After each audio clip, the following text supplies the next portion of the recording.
I signed the contract in a Denny's parking lot off Highway 1. Clementine had the papers already spread across the hood of her truck, a white Ford with State Park stenciled on the door in green letters. 6 weeks, $1,500 a week plus housing. I didn't read the fine print. Didn't really care what it said at that point. Gary had let me go 3 weeks before. Budget cuts, he said. Just numbers on a spreadsheet. He didn't look at me when he said it. Just kept his eyes on his computer screen like the conversation was already over. I'd been at that Firestone shop for 7 years. Changed oil, rotated tires, did brake jobs in my sleep. Didn't matter. Nathan Padilla knocked on my apartment door 8 days after that. He had the notice already typed up, printed on cream-colored paper that felt expensive. 60 days, he said. But that was 2 months I didn't have rent for, so I started packing that afternoon. My truck had a quarter tank of gas and my bank account had 200 and change. That was it. So when Clementine called about the Lighthouse gig, I said yes before she finished explaining what it was. She handed me a pen. Black Bic. The cheap kind that comes in a bag of 50. Initial here, she said, tapping a line with her finger. And here. Signature at the bottom. The paper rattled a little in the wind. I could smell the ocean from where we stood, that cold salt smell that gets into everything. I signed. My handwriting looked shaky. I figured it was just the wind. Clementine folded the contract into thirds, slipped it into a manila envelope, and nodded toward the passenger door. Get in, she said. I'll drive you down now. I grabbed my duffel from the bed of my truck. Everything I still owned fit in one bag. Wasn't sure if that was efficient or just depressing. The state truck smelled like coffee and old maps. Clementine drove with both hands on the wheel, her eyes on the road, not talking. I didn't mind. I looked out the window and watched the coastline roll past. Highway 1 curves down the coast in a way that makes you think about how small you are. Ocean on one side, cliffs on the other, and nothing but road in between. We passed Bixby Bridge, past a couple of pullouts where tourists were taking pictures. The day was gray, flat light, no shadows. Generator runs on propane, Clementine said after maybe 20 minutes of silence. Tank's full. You'll need to start it at 1700 every day. Runs until 0600. There's a checklist in the keeper's house. I nodded.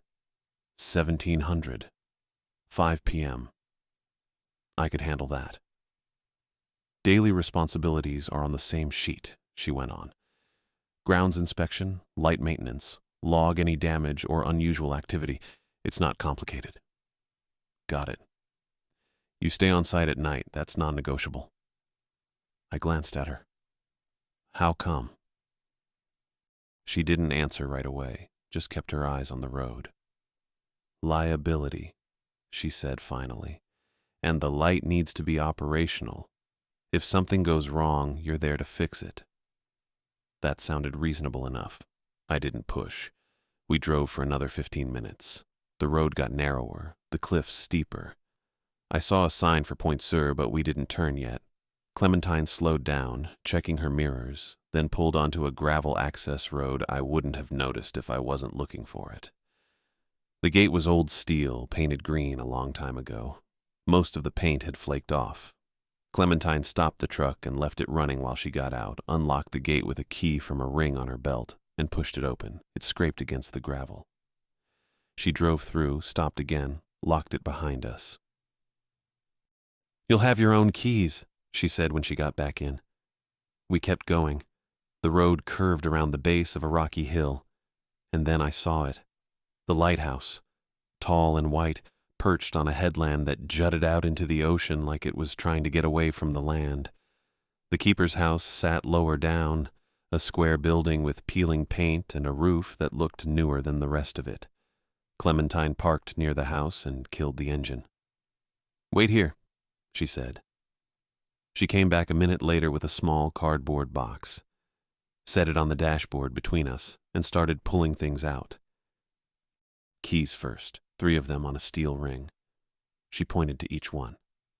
Main house, lantern room, generator shed, then a handheld radio, black plastic, scuffed up, with a coiled antenna and a belt clip.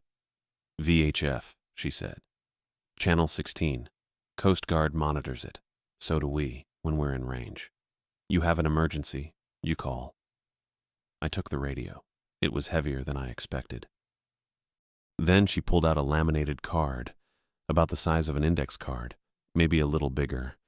The edges were worn smooth, like it had been handled a lot. She held it for a second before handing it over. Last guy quit midweek, she said. Mailed this back with shaking hands. I looked at the card. There was text on it, printed in a small font. Instructions, maybe. I didn't read it right then. Just turned it over. The back was blank. What happened to him? Clementine didn't answer. She opened her door and stepped out. I followed. The wind hit me first, strong and cold, coming straight off the ocean. I zipped my hoodie up and shoved the card into my pocket with the keys and the radio. Clementine walked toward the lighthouse without waiting. I kept up. The door was heavy wood, painted white, with brass hardware that had gone green. She unlocked it and stepped inside. I followed her into a narrow hallway that smelled like dust and something else. Salt, maybe. Or mildew. She didn't give me a tour. Just walked straight through to a spiral staircase in the center of the building and started climbing. The steps were iron, painted black, and they rang under our boots. We went up 3 flights. My legs started to burn a little. Clementine didn't slow down. At the top was another door, smaller, with a round window. She pushed it open and the wind roared in. The lantern room. It was all glass and iron, a circular space maybe 10 feet across. The light itself sat in the center, a massive lens made of curved glass panels that caught what little daylight there was and threw it back in fragments. Beautiful, in a cold mechanical way. Clementine stepped to the side and pointed at a metal switch box mounted to the wall. Manual override, she said. Generator fails, you flip this. It'll run on battery backup for 6 hours, enough time to call it in and get someone out here. I looked at the switch. Red handle, down position. Then she turned and gestured out toward the ocean.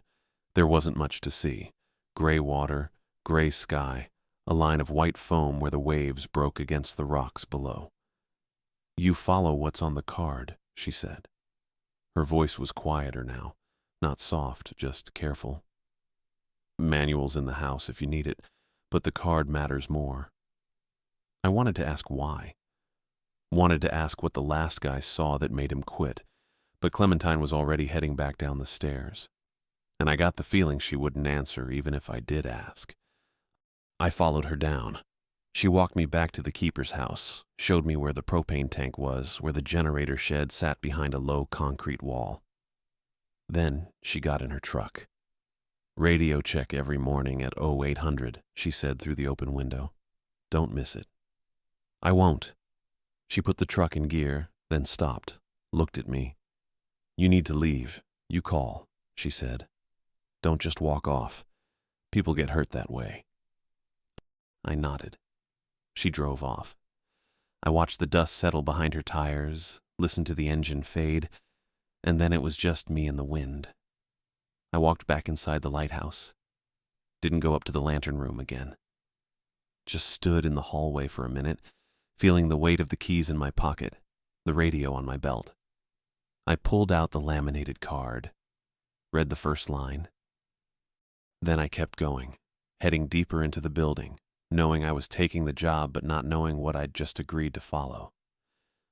The kitchen was smaller than I expected. Just a galley-style setup with a 2-burner electric stove, a dented white refrigerator that hummed louder than it should have, and a sink with separate hot and cold taps that looked original to the building. Probably 1930s or 40s.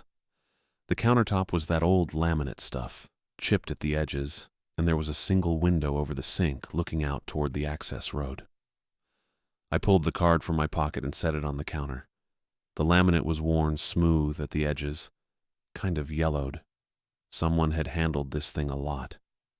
I turned it over once, checked the blank side again, then flipped it back. 5 lines. All caps.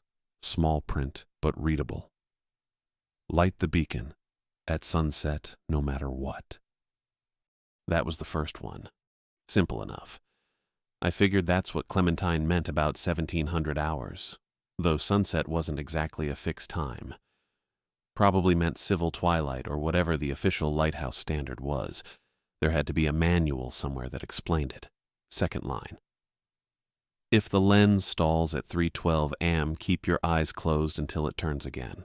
I read that one twice. 3:12, specific time. And the lens could stall, apparently. That part made sense. Old mechanical equipment, rotating gears, things wore out, but keeping my eyes closed. That was the weird part. I didn't love it, but I'd worked enough night shifts to know that bright lights could mess with your vision if you weren't careful. Maybe it was a safety thing. Don't stare directly at the lamp when it's stationary, or you'd wreck your night vision for hours. I kept reading. Never open the interior stair door after midnight. Interior stair door. I'd seen the main spiral staircase, the one Clementine and I climbed to reach the lantern room. That was the only staircase I'd noticed. Unless there was another one. Basement access, maybe. Old buildings usually had service stairs. The phrasing bugged me a little. Not, don't use the stairs, but don't open the door. Different thing. Fourth line. At dawn, leave a cup of fresh water on the first basement step. Okay. That was just strange. Fresh water. First basement step. No explanation. I turned the card over again like maybe there'd be more detail on the back, but it was still blank. I didn't know if this was some kind of superstition thing or a practical task I didn't understand yet. Moisture control, maybe. Humidity management. Didn't make much sense, but I'd done weirder stuff at the Firestone shop. Once had to leave a pan of kitty litter in a guy's trunk to absorb the smell of spilled bait shrimp. Worked too, last line. Don't read the red notebook when the fog is in. I looked up from the card and glanced around the kitchen. No notebook in sight, red or otherwise. Just the humming fridge, the chipped counter, a wooden table with 2 chairs that didn't match, and a rack of old coffee mugs hanging on hooks near the stove. When the fog is in. Not when it's foggy, but when the fog is in. Like it was a thing that entered the building. I set the card down and rubbed my face. My hands smelled like the steering wheel of my truck and the dust from Clementine's dashboard. I was tired. That was part of it. Hadn't slept great the last few nights, staying on a friend's couch in Salinas after Nathan handed me the eviction notice. The kind of couch that was too short and had a spring that jabbed you in the ribs if you rolled the wrong way. I read the rules one more time, start to finish, then put the card back in my pocket. 1700 hours was still a few hours off. Plenty of time to look around. The first evening felt normal enough. I mean, the place was old and kind of run down, but it wasn't scary or anything, just a building. I'd worked in worse. The Firestone shop had rats in the back office and a bathroom that flooded every time it rained hard. This was cleaner than that, honestly. I started outside, walking the perimeter of the lighthouse and the keeper's house. Clementine had mentioned storm repairs, and I wanted to see what that meant. The wind was still strong, coming straight off the ocean. Cold enough that I kept my hood up and my hands in my pockets. The lighthouse itself looked solid. White paint was peeling in some spots, showing older layers underneath, but the structure was intact. No cracks in the masonry that I could see. The rocks below were brutal, though, sharp and black, covered in foam where the waves hit. I didn't get too close to the edge. The keeper's house had newer shingles on the roof, dark gray asphalt ones that didn't match the age of the building but looked functional. A few of the windows had been resealed recently. I could tell by the clean bead of caulk that hadn't weathered yet. Someone had put work into this place, just not everywhere. Around the back I found the generator shed, low concrete wall, metal roof, heavy padlock on the door. I used one of the keys from the ring and opened it up. Inside was a diesel generator, probably 20 kilowatts, sitting on a rubber mat with a fuel line running to a tank bolted to the floor. Everything smelled like diesel and old grease. I checked the tank gauge, 3/4 full. The generator looked maintained, clean oil, no leaks, air filter wasn't clogged. Somebody knew what they were doing. I locked it back up and kept walking. The stair tower damage was harder to find. I had to go back inside the lighthouse and really look. The main spiral staircase seemed fine, but when I checked the walls near the base, I saw it. Hairline cracks running up from the floor, branching out near the second landing. Fresh cracks, too. The plastered dust on the steps hadn't been swept yet. Structural movement, probably. Wind load or settling, maybe both. I didn't know enough about masonry to say if it was dangerous, but I could see why they'd want someone on site while they waited for a crew to assess it. If the cracks spread or the tower shifted, they'd need to know right away. I took a photo with my phone. No signal, but the camera still worked. After that, I went back to the keeper's house and set up a sleeping spot. There were 2 bedrooms upstairs, but I didn't want to be that far from the kitchen and the radio. The couch in the front room looked decent enough. Faded floral pattern, kind of lumpy, but longer than the one in Selena's. I grabbed a blanket from the hallway closet, smelled it to make sure it wasn't moldy, and draped it over the arm of the couch. The radio was still clipped to my belt. I took it off and set it on the coffee table where I could reach it easy. Then I sat down and waited. The fog rolled in around 1600 hours. I was in the kitchen again, looking through the cabinets to see what kind of supplies were stocked, when I noticed the light outside changing. It didn't get dark exactly, just gray, thick gray. I walked to the window over the sink and looked out. Couldn't see the access road anymore. Couldn't see the generator shed either, and that was only 30 feet away. The fog was heavy, the kind that mutes everything.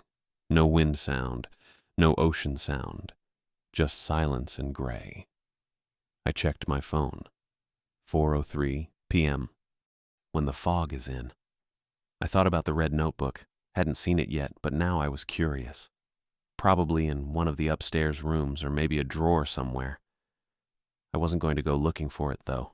Not now. The rule was pretty clear.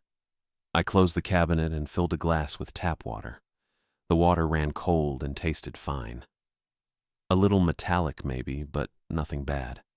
I drank half of it and poured the rest down the sink. That's when the VHF crackled. Static first.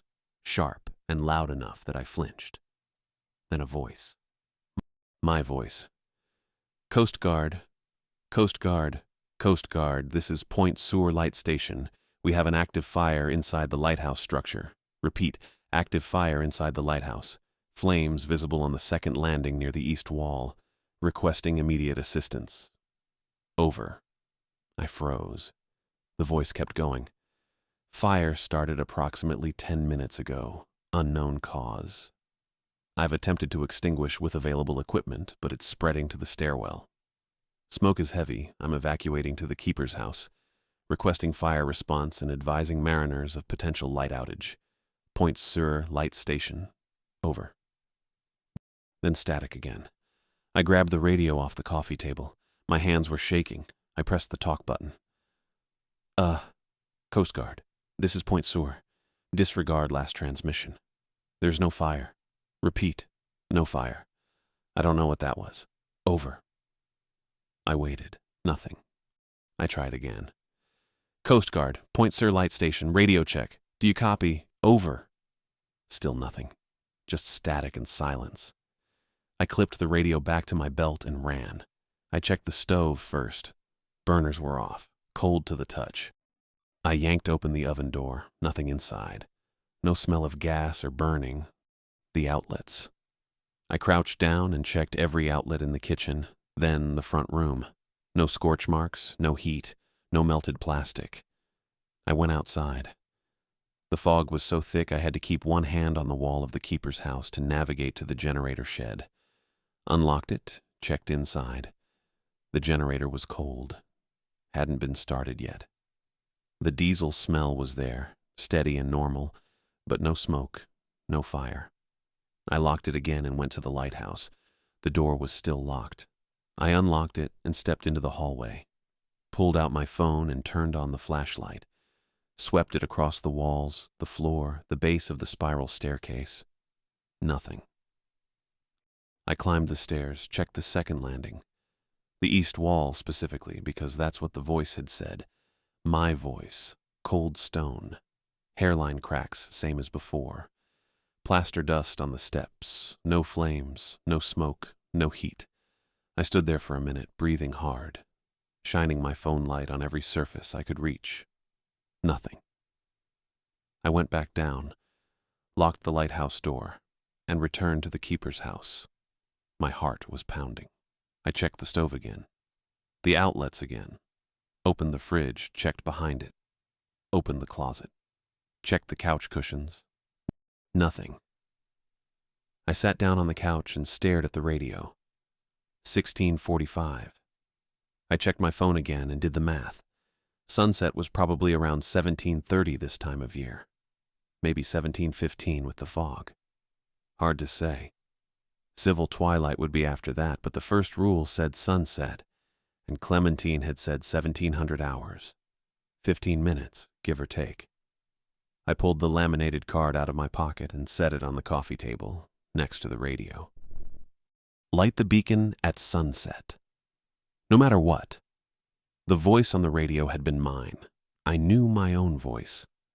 I'd heard recordings before, the way it sounded different than it did in my head, but still recognizable. That was me, talking about a fire that didn't exist, giving details I'd never said. Second landing, east wall, 10 minutes ago. I hadn't been on the second landing 10 minutes before the transmission. I'd been in the kitchen looking through cabinets. I stood up and walked to the window. The fog pressed against the glass. Couldn't see anything, just gray. The generator had to be started. That was the job. That's what Clementine hired me for. $1,500 a week to keep the light running and stay on site at night. The rules were part of it. She'd said the card mattered more than the manual. I looked at the radio again. If there'd actually been a fire, someone would have responded. Coast Guard, state parks, somebody. But there'd been nothing, just static. And when I'd tried to call them back, same thing. Nothing. Maybe the radio was broken. Old equipment, bad weather, fog interference. That made sense. More sense than my own voice coming through reporting something that wasn't happening. I picked up the keys. 16:52. I needed to start the generator. That was first. Get the beacon running. Follow the rules. Do the job. Everything else I could figure out after. I grabbed my phone for the flashlight and headed outside. The fog was worse. I kept my left hand on the wall of the keeper's house and counted steps. 12 to the corner, 6 more to the generator shed. The padlock was cold and wet under my fingers. I unlocked it, pulled the door open, and stepped inside. The diesel smell hit me immediately. Normal. Just fuel and grease and concrete. The generator had a manual start sequence.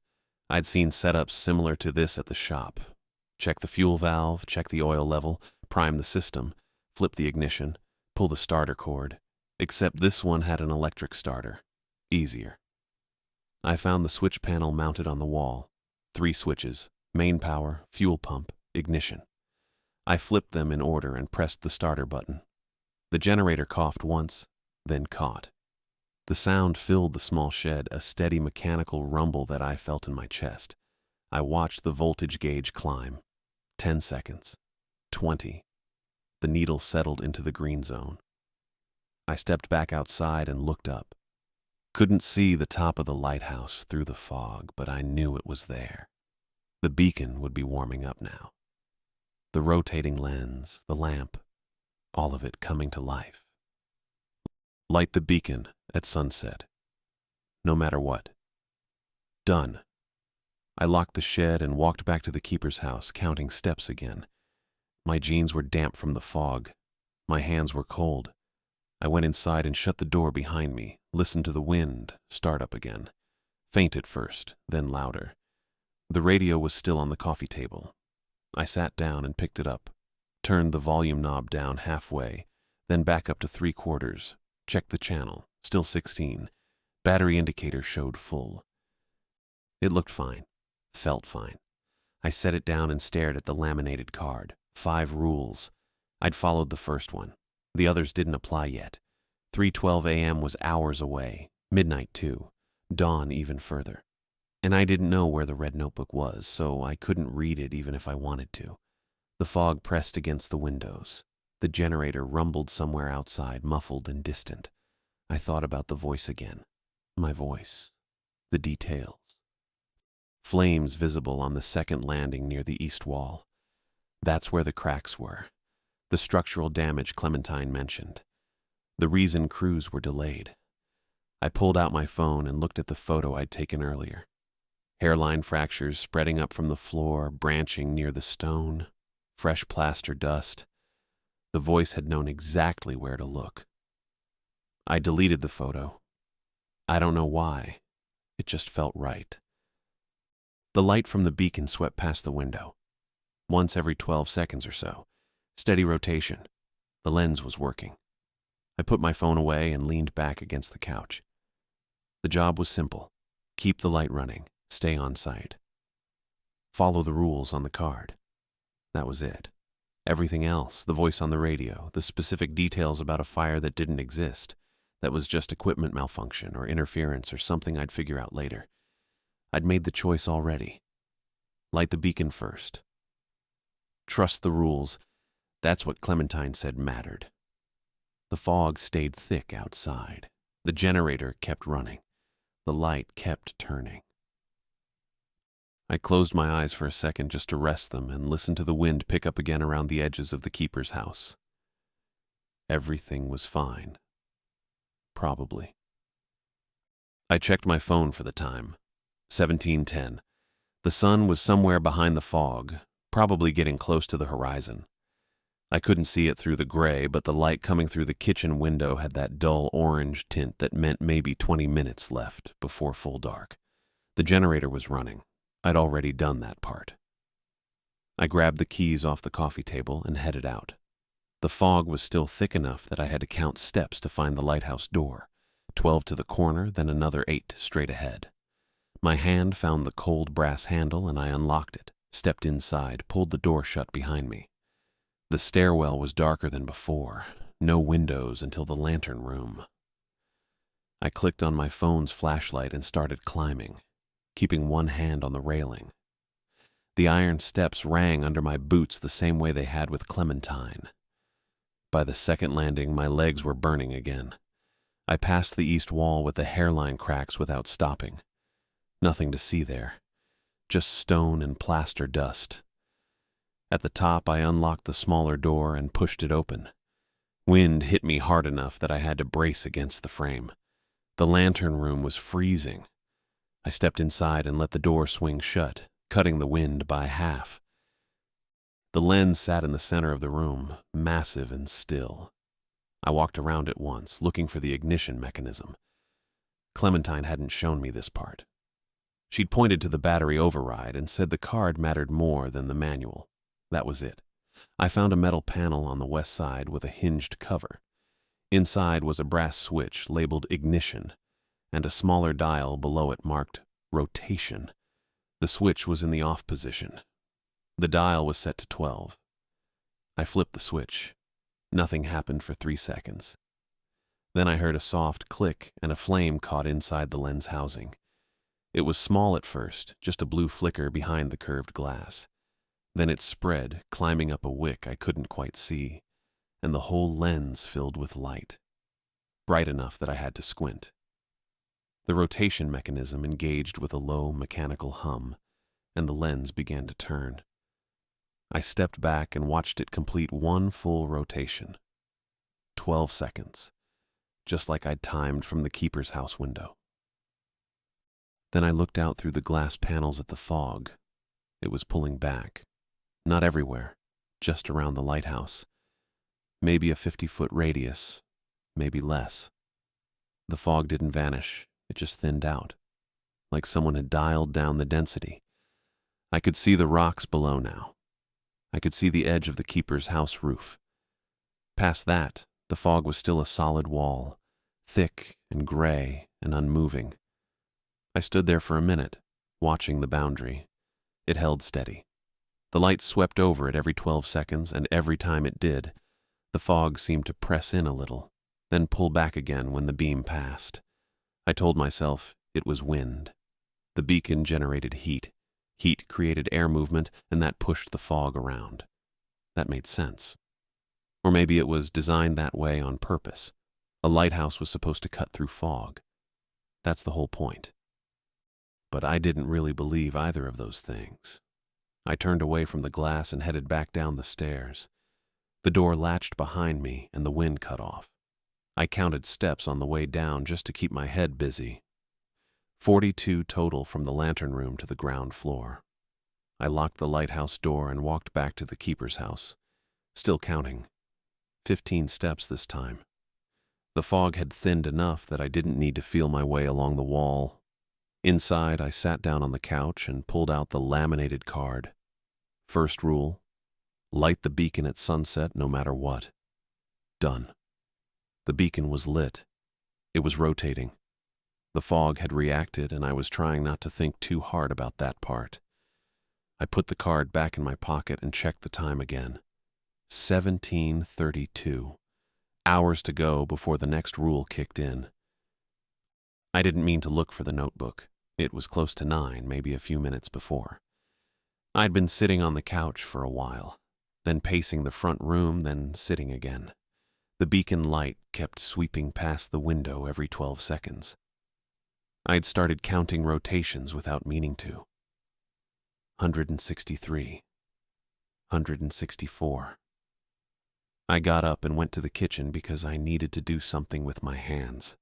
I opened the refrigerator, empty except for a box of baking soda in the back. I closed it and opened the cabinets above the sink. 2 mismatched plates, 1 chipped mug, a box of tea bags that looked about 10 years old. Then I opened the cabinet under the sink. There was a rusted pipe wrench, a half-empty bottle of dish soap, and a red notebook shoved all the way to the back corner. It was wrapped in clear packing tape, the kind you use for shipping boxes. Someone had wound it around the whole thing, covering the front and back, sealing the pages shut. I pulled it out and turned it on the counter under the overhead light. It was a cheap Staples journal, 5 by 7 inches, maybe 80 pages. The tape was old, starting to yellow at the edges, but still stuck tight. On the front cover, under the tape, someone had written in black Sharpie, "Do not read." That was it. No explanation.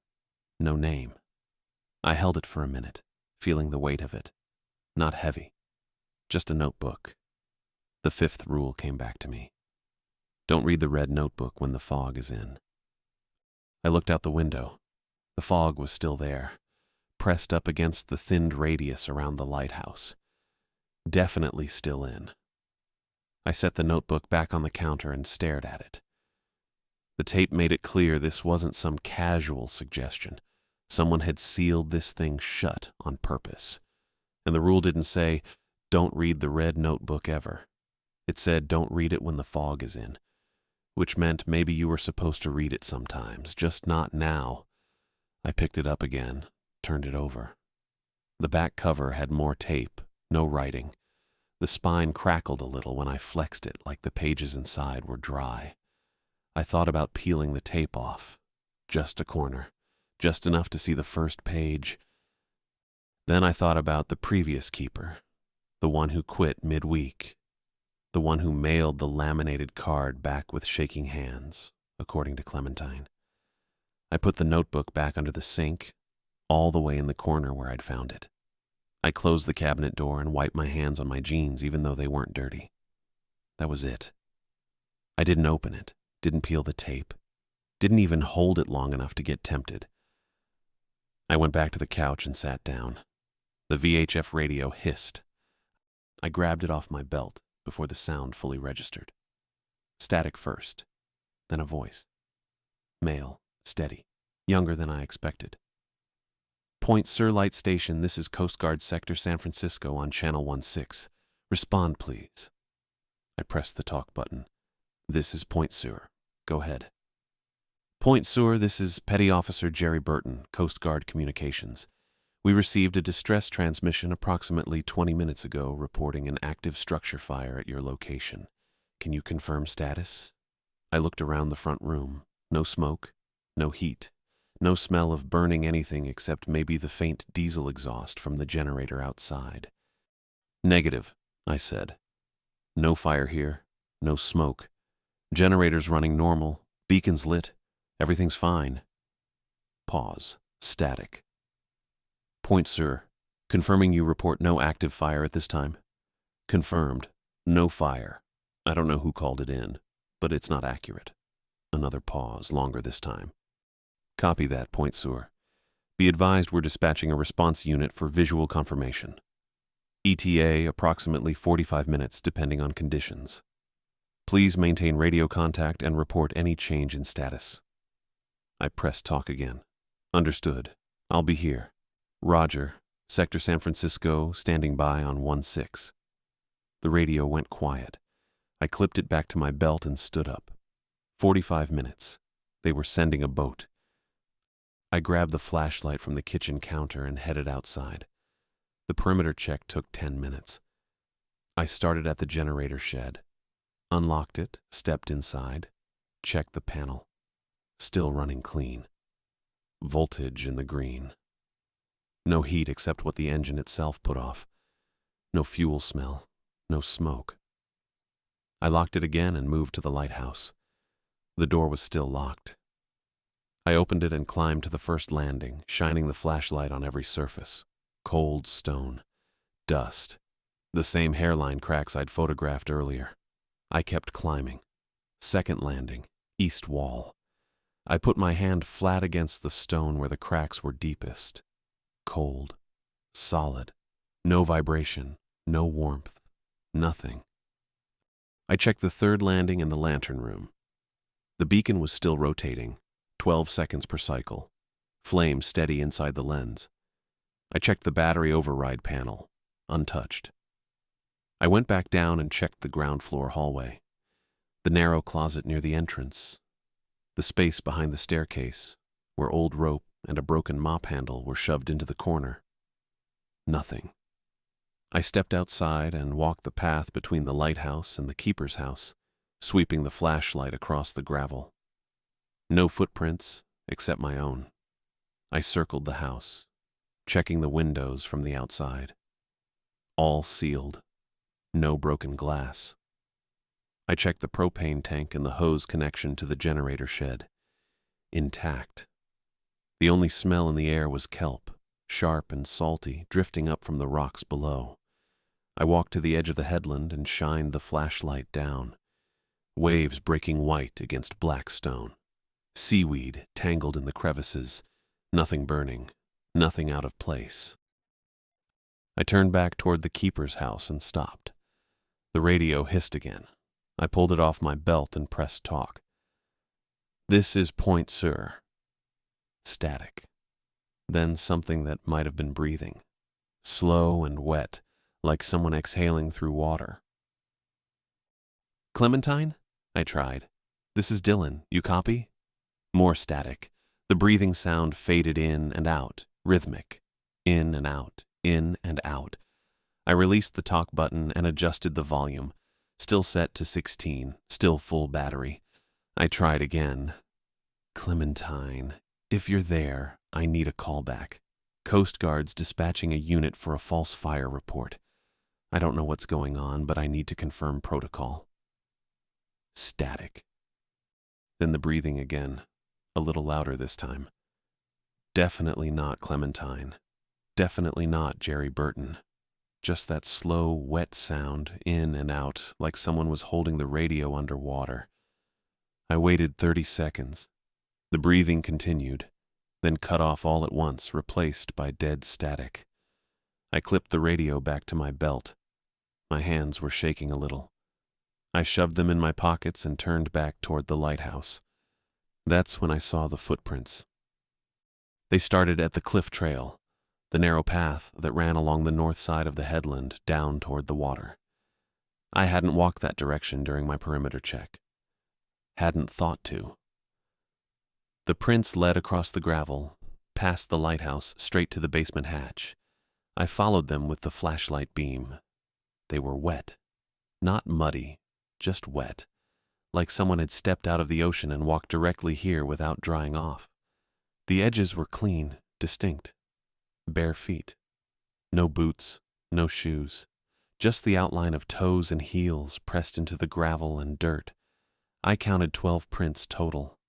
Then they stopped. Right at the basement hatch. The hatch was a square metal panel set into the ground near the lighthouse foundation, maybe 3 feet across, painted the same white as the tower, but chipped and rusted at the edges. I'd noticed it earlier during my first walk around, but hadn't opened it. Hadn't thought about it. I crouched down and shined the flashlight on the surface. It was slick. Not just damp, slick with seawater, pooling in the shallow dents and scratches, dripping down the sides where the metal met the concrete frame. I touched it with one finger. Cold, wet, salt smell. The footprints stopped right here like someone had stood on this spot and waited. I checked the lock, still engaged. The hatch hadn't been opened. I stood up and backed away, keeping the flashlight on the prints. They didn't lead anywhere else, just from the cliff trail to the hatch. That was it. I turned and looked toward the trail. The fog was still pressed up against the light's radius, thick and gray and waiting. I didn't go down to the water. I went back inside the keeper's house, locked the door behind me, and sat on the couch with the radio on the coffee table and the flashlight in my lap. The beacon swept past the window. 12 seconds. Again. Again. I didn't close my eyes. At 11:58, something rattled the interior stair door. Just once. A quick metallic shake of the handle, then nothing. I'd been on the couch with my eyes half closed, radio clipped to my belt, flashlight on the coffee table next to the laminated card. The sound cut through the silence so clean I sat up before I even processed what it was. The door was maybe 12 feet away, across the front room. White-painted wood. Same brass hardware as the exterior doors. I'd noticed it earlier, but hadn't opened it. Figured it led to a basement or utility space. Hadn't thought about it again. Until now. I checked my phone. 11:58. 2 minutes until midnight. I pulled the card off the coffee table and read the third rule again. Never open the interior stair door after midnight. Not, don't go down the stairs. Don't open the door. The handle rattled at 11:58, before midnight. I sat there watching the clock tick over. 11:59. The wind outside had picked up again, rattling the window frames. The beacon swept past every 12 seconds, casting that rotating glow through the glass. Midnight. The handle moved again. Slow this time. Deliberate. Someone testing the resistance, feeling how the latch worked. The kind of careful pressure you use when you're checking if something's locked. Patient. Like whoever was on the other side had all the time in the world and knew exactly what they were doing. The door didn't open, just the handle, turning maybe a quarter inch, then easing back. I stood up, grabbed the flashlight even though I didn't turn it on. The handle tested again. Same slow rotation. Same patient pressure. I remembered the third rule. Pulled one of the kitchen chairs over and wedged it under the knob at an angle. The chair was old wood, probably not worth much, but it felt better than nothing. Then I went back to the keeper's house bedroom, the one I'd avoided earlier because the couch seemed fine, and dragged out the heavy canvas tool bag I'd found in the closet. It had to weigh 40 pounds, wrenches, hammers, a pry bar, some rusted bolts. I set it on the chair seat, bracing the whole thing, even though the door opened inward and the chair wouldn't actually stop anything. Didn't matter. I did it anyway. The handle went still. I stood there for maybe 2 minutes, watching the door, waiting for it to move again. The beacon rotated outside. 12 seconds, 12 seconds, 12 seconds. Nothing. I thought about the bedroom. There was a mattress in there, probably cleaner than the couch, and the door had a lock. I could wedge myself in there, get a few hours of sleep before dawn when I'd need to leave the cup of water on the first basement step. I looked at the interior stair door again, at the chair wedged under the handle, at the tool bag weighing it down. Then I looked at the kitchen doorway. I could see both doors from there, interior stairs and the front entrance. If I sat at the kitchen table, I'd have a clear line of sight. I wasn't going into the bedroom. I grabbed the radio, the flashlight, and the laminated card, and set up in the kitchen, pulled out the chair facing the front room, clipped the radio to my belt again, and put the flashlight on the table within reach, aimed at the interior stair door. The card went next to it. I sat down and waited. The handle didn't move again.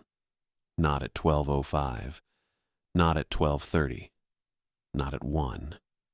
But I kept watching. At 3:11, grinding metal woke me up. I jerked upright, neck stiff from where I'd been slumped against the table. My phone said 3:11. The grinding sound was coming from outside, low and rhythmic, like gears chewing against each other. The beacon. I grabbed the flashlight and keys, shoved the radio higher on my belt, and headed out the door. The fog had pulled back again, just like earlier, leaving that 50-foot bubble of clear air around the lighthouse. I crossed to the door, unlocked it, and started climbing. I was thinking seized bearing, maybe a bent drive shaft. The generator had been running clean when I checked it earlier, but if the rotation mechanism was old enough, it could have picked up moisture and started binding. I had the adjustable wrench in my hoodie pocket. Figured I'd need to pull the housing and check the main gear. The grinding got louder as I climbed. By the second landing, my legs were burning again. I didn't stop. At the top, I shoved open the lantern room door. The lens was slowing down. I could see it. The rotation that had been 12 seconds clean was dragging now, the beam crawling across the glass like something was fighting it. The grinding sound was coming from the mechanism beneath the lens housing, deeper than I'd expected. I checked my phone. 3:12. The lens stopped, just locked up mid-turn, the beam pointing southeast. Frozen. I stepped closer, leaning in to see if the drive chain had come off the sprocket. That's when I saw the faces. Inside the glass. Pale. Flattened. Pressed against the curved panels from the inside like they were up against an underwater window. Blinking. Eyes open, then closed, then open again. Maybe 4 of them. Maybe more. The light was too bright and I couldn't. I snapped my eyes shut, gripped the iron railing next to the lens so hard my knuckles went cold. The second rule. If the lens stalls at 3:12, keep your eyes closed until it turns again. I forced myself not to look, not to open my eyes, not to check if the faces were still there, or if I'd imagined the whole thing. Singing started below me. Not outside. Inside the lighthouse. Down the stairwell. A voice. Maybe 2, harmonizing in something I didn't recognize. No words I could make out. Just melody. Low and wet. Close enough I could feel it in my teeth. I stayed locked on the railing. Something brushed past me on the stairs. Cold fabric against my leg. Wet skin. The smell of seawater and rot, trailing water that I heard dripping on the iron steps below, each drop ringing clear. I didn't move. Didn't open my eyes. Didn't turn around. The singing got louder, closer. Right behind me now, close enough I thought I could feel breath on my neck. I checked my phone without looking, just tilted it up until the screen glow registered through my eyelids. Then cracked one eye, barely open. 3:13. 1 more minute. The singing swelled. 2 voices, 3, more, all of them inside the stairwell, climbing or descending or just surrounding me, I couldn't tell. Something touched my shoulder. I locked up, every muscle. Didn't breathe, fingers cold, wet, pressing through my hoodie like they were testing if I was real. 3:14. The lens jerked. I felt it through the railing. A hard mechanical snap. Then the grinding noise smoothed out and the rotation started again. 12 seconds. Clean. The singing cut off. Not fading. Just gone. Like someone had flipped a switch mid-transmission. I opened my eyes. The lantern room was empty. Just me, the lens, and the rotating light sweeping out over the water. I looked down at my shoulder. My hoodie was soaked through, cold and dripping. I checked the glass panels. Nothing inside. Just the flame and the lens doing its job. I stood there for maybe 30 seconds, listening to the beacon turn, feeling the water soak through to my shirt. Then I went back down the stairs. Dawn came cold and gray through the kitchen window. I checked my phone. 5:47. The sky was that flat color that meant the sun was up somewhere behind the clouds, but you wouldn't see it for another hour. I stood at the sink and filled the chipped mug I'd found in the cabinet, then dumped it and grabbed one of the mismatched plates instead. Felt wrong somehow to use the mug. The plate was white ceramic with a blue stripe around the rim, no chips, clean enough. I filled it halfway with tap water and watched it settle. The laminated card said to leave a cup of fresh water on the first basement step at dawn. It didn't say what kind of cup. It didn't say how much water. I figured halfway was safe. I carried the plate across the front room. The tool bag was still on the chair wedged under the interior stair door handle. I moved the bag first, setting it down quiet on the floor, then dragged the chair back toward the kitchen table.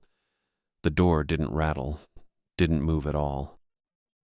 I stood there holding the plate with both hands, water trembling a little from my pulse, and pulled the laminated card from my pocket one more time to confirm I had it right. At dawn, leave a cup of fresh water on the first basement step. That was it. No explanation, no reason. I grabbed the brass handle, cold under my palm. I turned it slow and felt the latch disengage with a soft click, then pulled the door open maybe 6 inches. Just enough to see inside. The smell hit me immediately. Sweet and rotten at once. Not like garbage or dead animals. More like fruit left too long in the sun, gone to vinegar and mold. But underneath that, something else. Salt, maybe. Seaweed. The same wet smell from the singing voices in the stairwell at 312. I stopped breathing through my nose and looked down. Wooden steps. Steep and narrow, disappearing into darkness below. The first step was maybe 8 inches down from the threshold. I could see the grain in the wood, old and unfinished, darker at the edges where hands had gripped the walls going down. No railing, just the steps and the smell and the dark. I crouched and set the plate on the first step, right in the center, then pulled my hand back fast without crossing the threshold. My knees were on the keeper's house floor. The plate sat there on the step below, water still trembling. Then it went still. Not gradually, just stopped moving all at once, flat and smooth, no ripples. I watched it for maybe 5 seconds. The water didn't move, didn't reflect anything. It looked almost solid, frozen, but I could see it was still liquid from the way the light caught the surface. I stood up, stepped back, and pushed the door shut. The latch clicked. I put the chair back under the handle anyway and set the tool bag on the seat. My hands were shaking a little.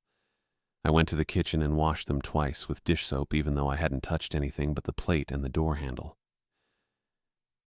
I checked on the cup 3 hours later. The sun was higher but still hidden behind fog that hadn't lifted. I moved the chair and tool bag again. Opened the door the same 6 inches. The plate was bone dry, not damp, not half empty, completely dry, like it had been sitting in the sun for days. And around the rim, where the water had been, a thin white ring marked the ceramic. I crouched down to look closer without stepping through. Salt. A perfect circle of salt crystals, fine and even, exactly where the waterline had sat, like something had drunk it all without disturbing the plate, without spilling a single drop. I reached down and picked up the plate, pulled it back through the doorway. The salt ring stayed intact. I rubbed my thumb across it and the crystals came off on my skin, gritty and dry. I tasted it without thinking. Salt. Just salt. I closed the door, put the chair back, brought the plate to the kitchen sink and scrubbed it clean. Then I dried it and put it back in the cabinet with the other one. My phone said 8:53. I clipped the radio to my belt and did the morning check-in. Coast Guard Sector San Francisco. This is Point Sewer. Radio check. Over. Static for 3 seconds, then Jerry Burton's voice came through clean. Point Sewer, Sector San Francisco. Read you loud and clear. Over. Same here. No issues to report. Beacons running clean. Generator normal. Over. Copy that, Point Sewer. Stand by channel 16. Standing by. I set the radio on the counter and made the last tea bag I'd found in the cabinet. The water took forever to boil on the electric stove. I drank it black, standing at the window, watching the fog press against the glass. At 1:30 that afternoon, I grabbed the keys and walked up the access road to meet the contractor crew. Clementine said they'd be here today, probably early afternoon. She didn't give me an exact time, but I figured I should be at the gate when they showed up so I could unlock it and let them through. The job was roof inspection or gutter work, something routine. I didn't ask for details. The walk took about 12 minutes, gravel crunching under my boots, wind coming steady off the ocean, cold enough I kept my hood up. The road curved around the base of the hill and I lost sight of the lighthouse after the first bend. Just rocks and scrub and the gray sky pressing down. I reached the gate at 1:42. It was chained shut from the outside. Not locked with the same lock Clementine had used. A different chain, heavy galvanized steel, wrapped twice through the gate bars and around the post, secured with a padlock I didn't have a key for. The old lock Clementine had opened was gone. I stood there staring at it. Then I pulled on the chain to see if it had any slack. It didn't. Whoever put it there knew what they were doing. The gate didn't budge. Hanging from the chain, looped through one of the links with a zip tie, was a laminated card. Same size as the one in my pocket, same smooth, worn edges, same small font printed on one side. I pulled it off the zip tie and flipped it over. 5 rules, same as mine. Same all caps text. But the 4th rule had a thick black line struck through it, and below it in different handwriting, blue ink, someone had written, "Stop feeding it. You're making it stronger." I read it twice. Then I pulled the original card from my pocket and held them side by side. Identical except for that one change. Same lamination, same font, same everything. I looked past the gate, down the road toward the highway. No truck, no tire tracks in the gravel that I could see, no sound of an engine. Whoever left this had come and gone without me hearing anything. The keeper's house was half a mile from the gate, maybe a little more. I would have heard a vehicle. I'd been awake all morning. I checked my phone. 1:47, no signal, same as always. I folded both cards and put them in my pocket. Then stood there for another 10 minutes waiting to see if the contractor crew would show. Nobody came. At 2:05, I turned around and walked back down the access road toward the lighthouse. Fog rolled in at 4:15. I was sitting on the couch, both laminated cards on the coffee table in front of me, trying to figure out what the second one meant. The original said, "Leave water at dawn." The new one said, "Stop feeding it." Whoever wrote the note thought the water was making something stronger, thought I should stop. But the rules came from Clementine, from the state parks, from whoever ran this place before me and before the guy who quit midweek. The water wasn't my idea. The fog came in fast, thicker than yesterday, erasing the access road first and then the generator shed and then the space between the house and the lighthouse. I watched it through the kitchen window until I couldn't see anything past the glass. The red notebook was still under the sink. The fifth rule said, don't read it when the fog is in. But the second card said stop feeding whatever was in the basement, and the only person who might have written about that was the last caretaker. The guy who quit. The guy who sent the first card back with shaking hands. I went to the kitchen, opened the cabinet under the sink, and pulled the notebook out from behind the rusted pipe wrench. Still wrapped in packing tape. Still had "Do Not Read" in Sharpie on the front. I peeled the tape off slow, working my thumbnail under the edge, unwinding it in long strips that stuck to my fingers. The adhesive left residue on the cover, but the notebook came free. I dropped the tape in the trash and opened to the first page, dated January 9th. 3 months ago. Handwriting was neat, small letters, blue pen.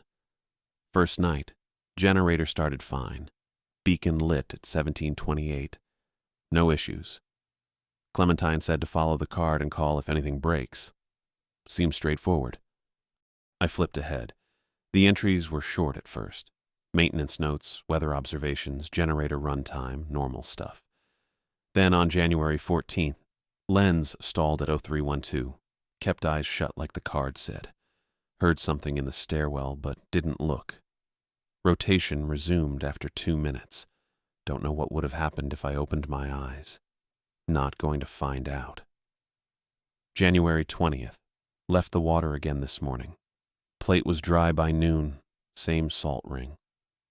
I don't know what's down there. Don't want to know. As long as it stays quiet, I'm fine with it. February 3rd. Missed the water one morning because I overslept. That night something scratched at the interior stair door for 4 hours straight. Didn't stop until I went down and left a full cup on the third step. It took it in under a minute. I could hear it drinking. I stopped reading and looked at the kitchen. The plate I'd used this morning was back in the cabinet, clean and dry. The chair was still wedged under the interior stair door. I kept going. February 12th. The water's not enough anymore. I left 2 cups this morning, both dry by the time I checked. It's getting stronger. I can feel it when I open the door. The smell's worse, heavier. I think feeding it was a mistake, but I don't know how to stop now. February 19th. Clementine won't answer when I call. Left 3 messages. The card says to leave water, but I think that's wrong. I think whoever wrote the rules didn't know what would happen if you kept doing it. Or maybe they did, and they didn't care. I'm not staying to find out. That was the last entry in the neat handwriting. Below it, maybe an inch of blank space, then a new entry in different writing. Rough letters, black ink, shaky lines. Dated tomorrow, March 7th. Tomorrow's date. If you stop feeding it, it climbs the stairs. I shut the notebook. My hands were shaking. I put the notebook on the coffee table next to the 2 laminated cards and stared at all 3. The first card said, leave water. The second card said, stop feeding it because it makes it stronger. The notebook said, feeding it makes it stronger, but starving it makes it climb the stairs. And someone had written an entry dated tomorrow in handwriting that wasn't the last caretaker's. I didn't know which warning to follow. Didn't know who to trust. Didn't even know if trust was the right word for any of this. Outside, the fog pressed against the windows. The beacon was already lit, rotating every 12 seconds. The generator hummed behind the house. I sat on the couch with the notebook, the cards, and the radio, stuck between warnings I couldn't untangle, and waited for the sun to go down. The radio hissed at 4:42 p.m. and then cleared. Point Sur, this is Cook. Do you copy? I grabbed it off the coffee table. Clementine's voice came through steady, a little out of breath. Professional, but warmer than usual. I copy, I said. Dylan, I'm sorry. The chain was a mistake. Someone from facilities went rogue with the security update and didn't tell me. I'm in the truck now with bolt cutters. I'll have you out in 40 minutes. Relief hit me so hard I had to sit back down on the couch. My shoulders dropped. I hadn't realized how tight I'd been holding them. Copy that, I said. Thanks. Hang tight. I'll be there soon. The transmission cut. I exhaled. 40 minutes. I could do 40 minutes. I looked at the notebook on the coffee table, then at the 2 laminated cards beside it. Maybe Clementine would have answers. Maybe she'd know what the second card meant, or who left it, or why the previous keeper's handwriting looked different on the last entry. The beacon flickered. Just once. A quick stutter in the rhythm of light sweeping past the window. Then 3 knocks hit the interior stair door. Slow, deliberate, evenly spaced. Knock. Knock. Knock. The same rhythm as Clementine's radio transmission, the same cadence as her breathing between words. I stood up fast, radio still in my hand. The door didn't move. The chair and tool bag held. But the knocks had been precise, timed, not random. I stared at the radio. Clementine said she was 40 minutes out. She said she was driving. But the knocks came through at the exact same beat as her voice. I clipped the radio back to my belt and didn't respond. The beacon settled back into its 12-second rotation. The door stayed quiet. I sat back down and kept my eyes on the barricade. At 5:18 p.m., headlights swept across the fog at the gate. I stood at the kitchen window watching. The sun was low, maybe 20 minutes from the horizon. Plenty of time to light the beacon if I moved now. The headlights were white and high. Truck headlights.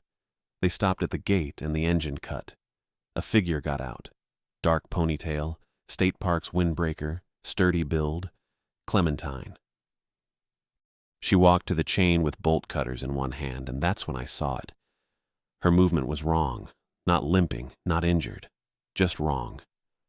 Her shoulders didn't quite line up with her hips when she turned. Her knees bent a fraction too far to the side when she crouched by the lock.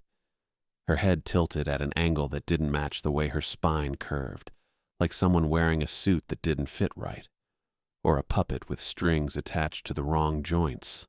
The radio crackled. "Dylan, I'm at the gate. Chain's tougher than I thought. Give me a few minutes." Her voice sounded fine, normal. Maybe a little strained from the effort, but nothing off.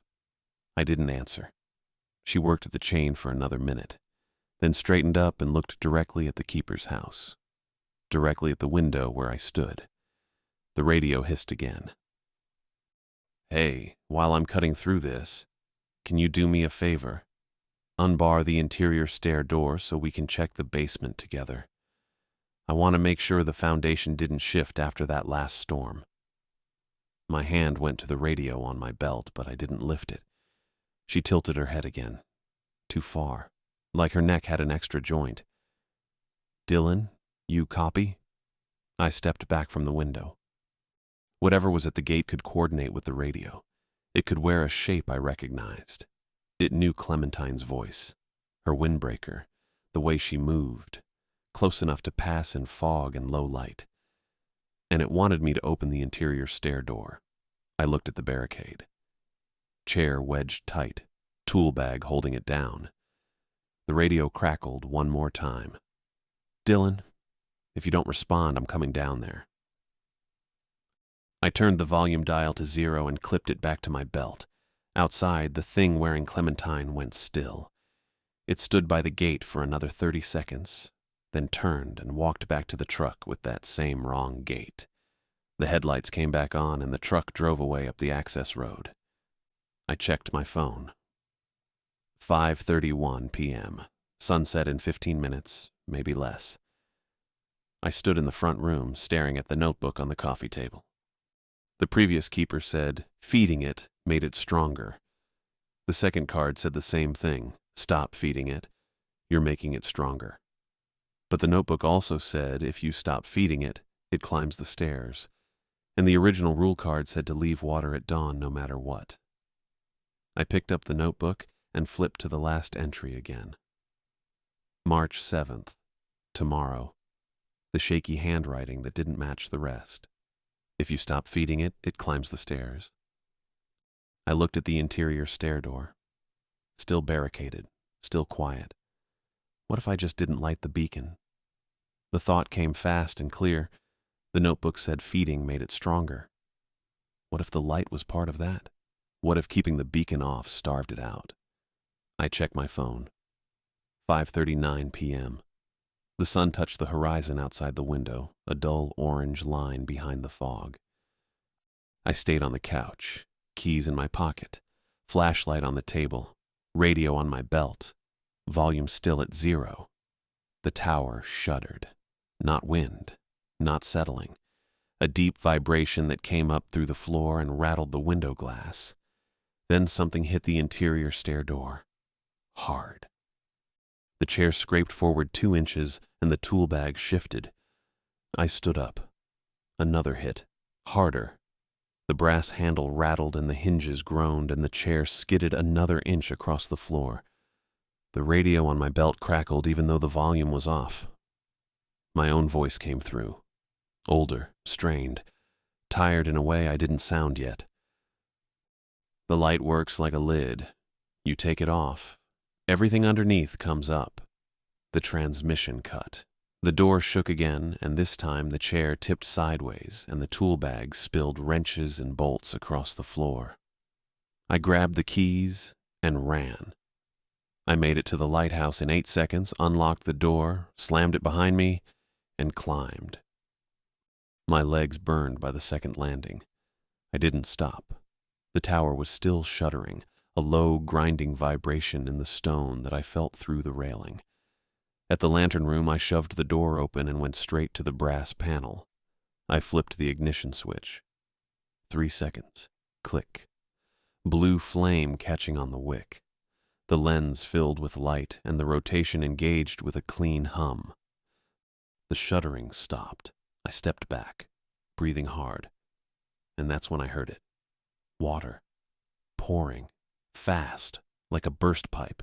It came from below, from the basement hatch under the interior stair door. I moved to the glass and looked down at the keeper's house. The front door was still closed. The windows were dark, but I could hear it. Seawater, surging up through the basement and flooding across the threshold where the chair had been. Then it pulled back, fast, like a riptide dragging everything with it. I saw the arm, pale, thin. Fingers spread wide and trailing black hair across the floor as the water yanked it back toward the basement stairs. Then it was gone. The door slammed shut from the inside and the water vanished. Outside, past the glass, the thing wearing Clementine collapsed. Not falling. Collapsing. Like someone let the air out. The windbreaker crumpled flat on the gravel and the shape underneath folded in on itself until there was nothing but cloth. I stayed in the lantern room with my hand on the railing and watched the beacon turn. 12 seconds, clean rotation, steady flame. The fog started pulling back. By full dark, the fog was gone, and I walked up to the gate with the flashlight. The chain was open. Not cut, not unlocked. Rusted through. The links had corroded to brown powder and fallen apart in the grass. I swept the flashlight across the ground. No tire tracks, no footprints, no sign Clementine's truck had ever been there. The bolt cutters were gone, too. I walked back to the keeper's house and checked the interior stair door. It was closed.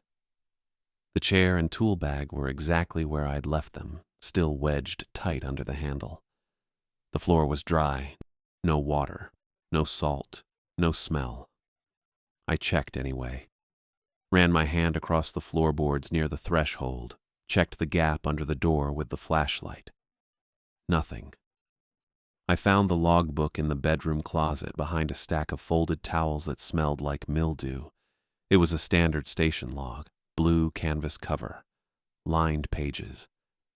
Most of the entries were blank or just weather notes from years ago. I sat at the kitchen table and wrote everything.